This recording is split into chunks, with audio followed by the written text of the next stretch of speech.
And there's a good after shot. You see those two little reliefs I cut.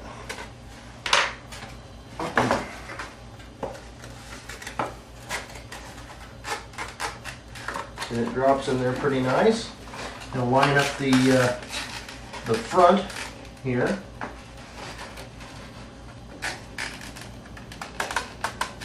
Make sure it's just right.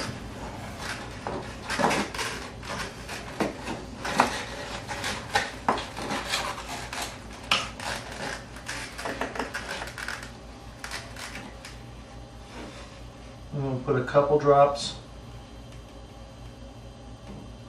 The 3 drops.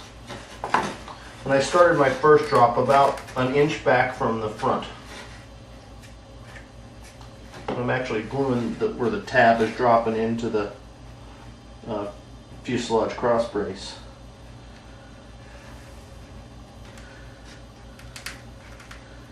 And I'm going to go ahead and put a little bit of glue on the other side as well, starting again about an inch back, all the way back to the circle. There's 4 on that side.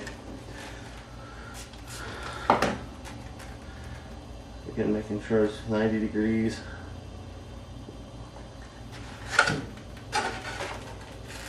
And we'll do the next 2 tabs in the wing.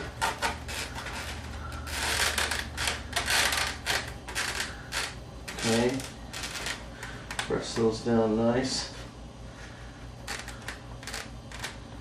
A lot of eyeballing on this airplane to make sure things are straight. 3 drops. Spray it and then push it down.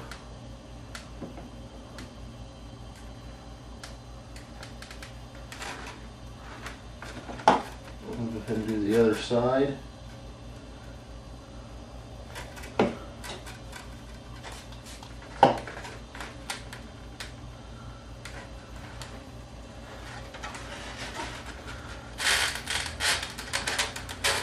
Go ahead and line up all these tabs and try to get them pressed in there.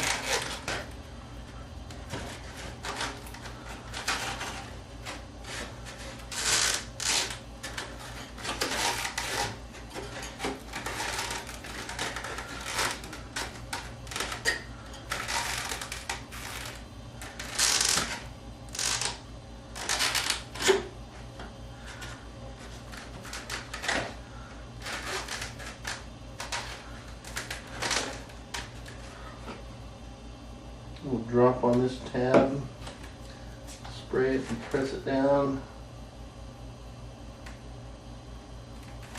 Go to the back.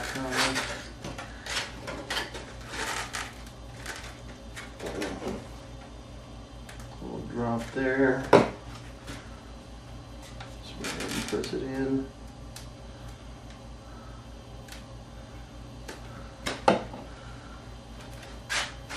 Make sure that this is what I call the rudder spine is nice and straight.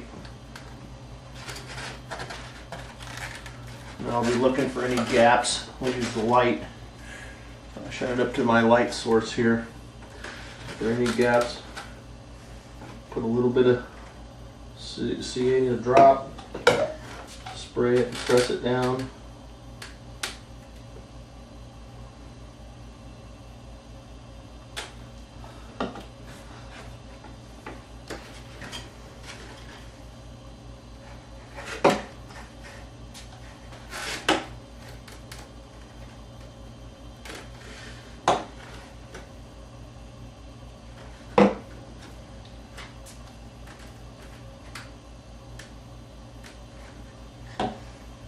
Good.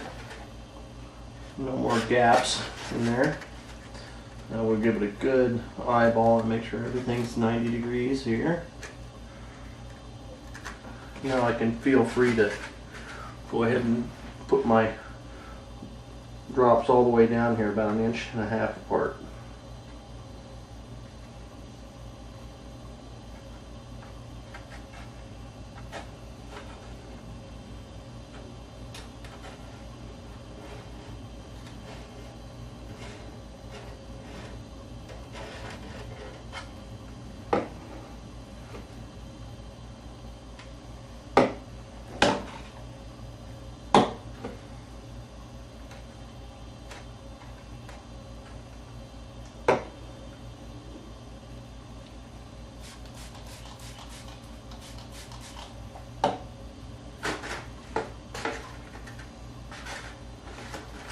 And do the other side.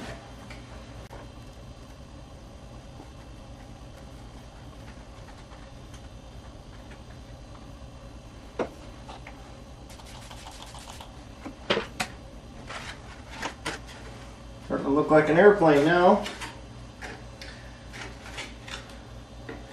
At this point, I'm going to go ahead and glue my aileron control horns in.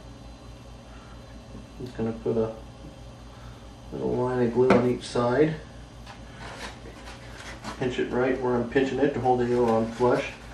Put my finger underneath so I can feel the horn come through and fit flush. Flip it over and look at it. Nice and flush there. Good line up to the servo horn. Looks good. I've actually done something ahead of myself here. What we should have done first was to get to our 5.5 inch long by 050 aileron connectors. It's carbon 050 by 5.5.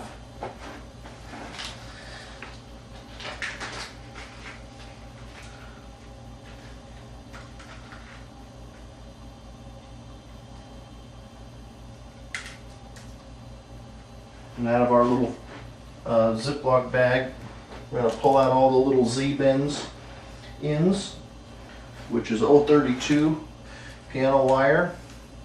We have 2 3/32 inch by 5 inch heat shrink tube, and we'll cut those into 1 inch sections. We have 10 of those. Now we're going to go back to our regular CA for this, because we're not gluing any foam. We're going to go ahead and glue this piano wire to the carbon with the heat shrink tubing. And it's not a bad idea to clean this piano wire of any oil that may be on it during the manufacturing process. And an extra incentive, I'll tell you, normally I don't do it, but maybe roughing it up with a little bit of sandpaper. That'll give you certainly better adhesion. But even just clean it off with some alcohol or something. I haven't really had any issues with it coming off. And we'll put just a little line of regular CA on the carbon. Get our piano wire here with the Z-bend lined up to it. And you can see here, what about that much sticking out of the off the end of the carbon.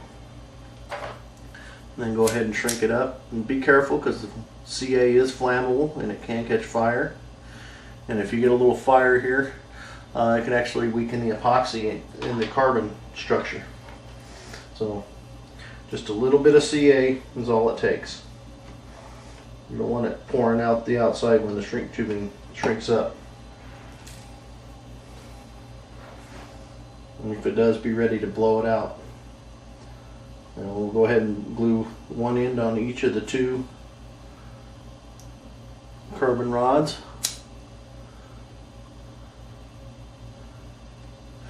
A little bit of a flame. So we have 1 Z-bend on each of our 2 wires. Now what I should have did before I glued that horn on was you want to take this Z-bend, plug it into the push rod, plug it in, and then kind of work it around in a little circle of motion until you get it weaved in there like so.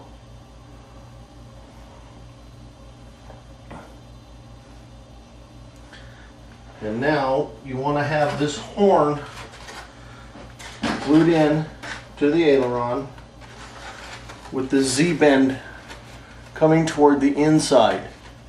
You don't want to see, when I glued this first one in here, I'm kind of left with no option but to plug this wire in from the outside.